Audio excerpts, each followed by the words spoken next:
ದೌಲತ್ ಮೆರೆದೋರೆಲ್ಲ ಹಿಸ್ಟ್ರಿಯಲ್ಲಿ ಉಳಿಯೋದಿಲ್ಲ.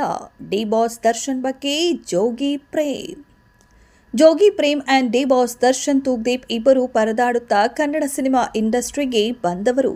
Indian cinema ಇಂಡಸ್ಟ್ರಿಯಲ್ಲಿ ಹವಾ ಎಬ್ಬಿಸಿದ ಕರಿಯ ಸಿನಿಮಾ ಮೂಲಕ Jogi Prem and D boss Darshan ಒಟ್ಟಿಗೆ ಸಿನಿಮಾ ಮಾಡಿ ಕನ್ನಡಿಗರ ಮನಸ್ಸು ಗೆದ್ದಿದ್ರು.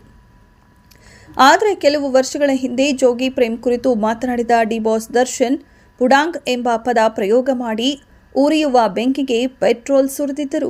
ನಿರ್ಮಾಪಕ ಉಮಾಪತಿ ಗೌಡ ಡಿ ಬಾಸ್ ದರ್ಶನ್ ನಡುವೆ ಗಲಾಟೆ ನಡೆಯುವ ವೇಳೆ ಸುಖಾಸುಮ್ಮನೆ ಜೋಗಿ ಪ್ರೇಮ್ ಹೆಸರನ್ನ ಪ್ರಸ್ತಾಪ ಮಾಡಿದ್ರು.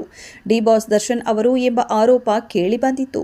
ದರ್ಶನ್ ಹೀಗೆ ಜೋಗಿ ಪ್ರೇಮ್ ಏನು ದೊಡ್ಡ ಪುಡಾಂಗ್ ಅನ್ನೋ ಪದ ಪ್ರಯೋಗ ಮಾಡಿದ ನಂತರ ಅಲ್ಲೋಲ ಕಲ್ಲೋಲವೇ ಸೃಷ್ಟಿಯಾಗಿತ್ತು. ಅದೇ ವೇಳೆ ಖುದ್ದಾಗಿ ಜೋಗಿ ಪ್ರೇಮ್ ವಾರ್ನಿಂಗ್ ಕೊಟ್ಟಿದ್ದರು. ಹೀಗಿದ್ದಾಗಲೇ ದೌಲತ್ ಮೆರೆದೋರೆಲ್ಲ ಹಿಸ್ಟ್ರಿಯಲ್ಲಿ ಉಳಿಯೋದಿಲ್ಲ ಹೇಗಂತ ಡಿ ಬಾಸ್ ದರ್ಶನ್ ಅವರಿಗೆ ಜೋಗಿ ಪ್ರೇಮ್ ಹೇಳಿದ್ದರಂತೆ. ಅಂದಹಾಗೆ ಜೋಗಿ ಪ್ರೇಮ್ ನಿರ್ದೇಶನ ಮಾಡಿರುವ ಆನ್ ಆಕ್ಷನ್ ಪ್ರಿನ್ಸ್ ದುರಸುಜ್ಜಾ ಹೀರೋ ಆಗಿ ಮತ್ತೆ ಎಂಟ್ರಿ ಕೊಡಿರುವ ಕೆಡಿ ದಿ ಡೆವಿಲ್ ಸಿನಿಮಾ ಈಗ ದೊಡ್ಡ ಸೌಂಡ್ ಮಾಡ್ತಾ ಇದೆ. ಅದರಲ್ಲೂ ಕೆಡಿ ದಿ ಡೆವಿಲ್ ಚಿತ್ರದ ಶಿವ ಲಿರಿಕಲ್ ಸಾಂಗ್ ವಿಡಿಯೋ ಹವಾ ಎಬ್ಬಿಸಿ ಭಾರಿ ಸಂಚಲನ ಸೃಷ್ಟಿ ಮಾಡಿದೆ.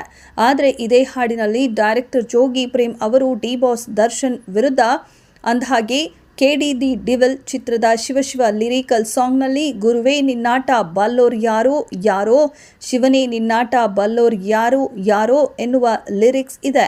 ಹಾಗೆ ದೌಲತ್ ಮೆರೆದೋರೆಲ್ಲ ಹಿಸ್ಟ್ರಿಯಲ್ಲಿ ಉಳಿಯೋದಿಲ್ಲ, ಕಾಲೆಳೆಯೋಕೆ ಬಂದೋರೆಲ್ಲ ಕಾಲ್ ಕೆಳಗೆ ಉಳ್ದೋದ್ರಲ್ಲ, ನಿನ್ ಅಂತೋನ್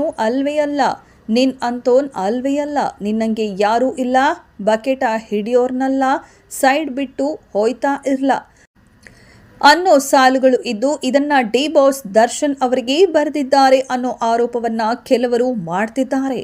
ಆದರೆ ಈ ಹಾಡಿನ ಲಿರಿಕ್ಸ್ ಜೋಗಿ ಪ್ರೇಮ್ ಅವರು ಹೀಗೆ ಬರೆದುವುದಕ್ಕೂ ಡಿ ಬಾಸ್ ದರ್ಶನ್ ಅವರಿಗೂ ಯಾವುದೇ ಸಂಬಂಧವಿಲ್ಲ ಅನ್ನೋ ಮಾತು ಕೂಡ ಕೇಳಿ ಬರ್ತಿವೆ. ಒಟ್ನಲ್ಲಿ ಈ ಎಲ್ಲ ತಿಕ್ಕಾಟದ ನಡುವೆ ಕೆಡಿ ದಿ ಡೆವಿಲ್ ಚಿತ್ರದ ಶಿವ ಲಿರಿಕಲ್ ಸಾಂಗ್ ಸಿಕ್ಕಾಪಟ್ಟಿ ವೈರಲ್ ಆಗುತ್ತಿದ್ದು ಕನ್ನಡಿಗರು ಕೂಡ ಫಿದಾ ಆಗಿದ್ದಾರೆ.